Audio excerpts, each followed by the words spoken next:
আমি তো বেলডাঙ্গাতে করব 1 বছর আগে থেকে ঘোষণা করেছি। বেলডাঙ্গার যে জায়গাতে করতাম সেই জায়গার 6 জন ওনার, 4 জন এখনো অবধি ঠিক ছিল, যাদের সাথে আমার ফাইনাল ডিল ছিল।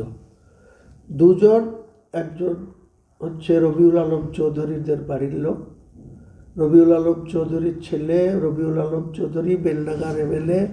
এরা সব তাদেরকে বিভিন্ন রকম ফুসবন্দর দিয়ে বলেছে হুমায়ুন কবিরকে এই ল্যান্ড দেওয়া যাবে না। মানে ওদের মেন হচ্ছে যে বাবরি মসজিদে শিলান্যাস আটকাতে হবে। তাহলে আটকানোর জন্য কী করতে হবে? হুমায়ুন কবিরকে ল্যান্ড দেওয়া যাবে না। তো কোন ল্যান্ড আটকেছে? যেটা 6 বিঘা জায়গা কথা বলা ছিল। তো কদিন আগে তারা নিজেরা মিডিয়া লিজিয়ে নিজেরাই কর্কেটের দিয়ে বেড়া দিয়ে বলেছে ল্যান্ড দেবো না। তার মানে আর হুমায়ুন কবির আর বেলডাঙ্গাতে ল্যান্ড নাই, শুধু ওদেরই বাপের 6 বিঘে জায়গা ছিল, আর তো কারো জায়গা নাই। তো জায়গা আছে কি নাই, উদ্বোধন হয় কি না হয় 6 তারিখ পর্যন্ত অপেক্ষা করেন। আর তার থেকে যদি বেশি আগ্রহ থাকে যে আরও বেশি আগে জানার দরকার, তাহলে 4 তারিখে সকাল 8টার সময় বেলডাঙ্গা চলে আসেন, যেখানে আমার ডায়াস বানব। যে ডায়াসের উপরে প্রায় মুসলমান সমাজের কোরআন হাদিসের বিজ্ঞ লোকরা সেখানে থাকবে। সেই বিজ্ঞ লোকরা কোরআন তেলাওয়াত করবে। 12টা থেকে শুরু করব, 1 ঘন্টা কোরআন তেলাওয়াতের পর যে শিলান্যাস তার ওপেনিং করে দেব। এই তো ক্লিয়ার ব্যাপার। অন্য কোথাও কি আর পরিকল্পনা নিচ্ছেন? হ্যাঁ, আর অন্য কোথাও অন্য সাবজেক্ট? একটা প্রস্তাব এসেছে যে যারা জায়গার সমস্যালি শুনেছে যে বেলডাঙ্গায় জায়গা মিলছে না বা জায়গা দিচ্ছে না, তার জন্য আমি মানে উদ্বিগ্ন আছি বা চিন্তায় আছি, তারা নিজেরা আমার সঙ্গে যোগাযোগ করেছে। সেটা জীবন্তীর লোক, মুসলিম, এবং তারা ঘটনাক্রমে কংগ্রেস করে।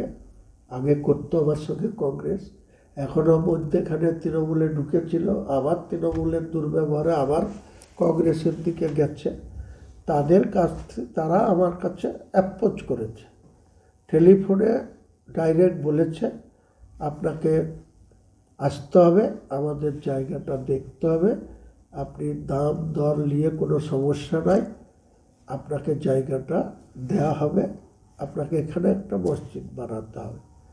আমি তাদের কলকাতায় ছিলাম, কথা শুনেছি, বলেছি যে আমি শনিবারে বাড়ি যাচ্ছি, রবিবারটা আমি অনেক ব্যস্ত শিডিউলে থাকব, তো সোমবারে বেলা 4টের সময় তোমাদের জায়গাটা। ওখানেও কি বাবরি মসজিদ করার পরিকল্পনা? আগে যাই না, ল্যান্ডটা তারা সেই ইরাদা করেছে, আমি ল্যান্ডটা যাই, চুজ করি, ল্যান্ডটা যদি আমার সুইটেবল মনে হয় তখন তাদের কি ডিমান্ড, তারা কি বলতে চাইছে, কেন আমাকে ইনভাইট করেছে, সেটা তো এত আগাম আমি আপনাকে বলবো না। আগে তো আমার মুখ্যমন্ত্রী আসছেন বহরমপুরে, তার সঙ্গে কি সব কথাগুলো আলোচনা করবেন বা কিছু বলবেন? এই প্রশ্নের আমার কাছে উত্তর নেই।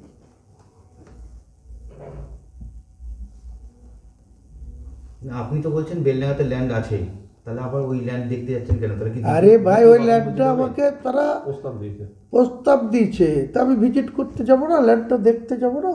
না, তাহলে কি আরেকটা কি তাহলে দ্বিতীয় বাবরি মসজিদ হবে? সেটা আমি যাই না সেখানে, বলছি তো কি হবে, এত উদ্বিগ্ন হওয়ার কিছু নাই, আগে যাই দেখি। বাবরি মসজিদ হচ্ছে অবশ্যই।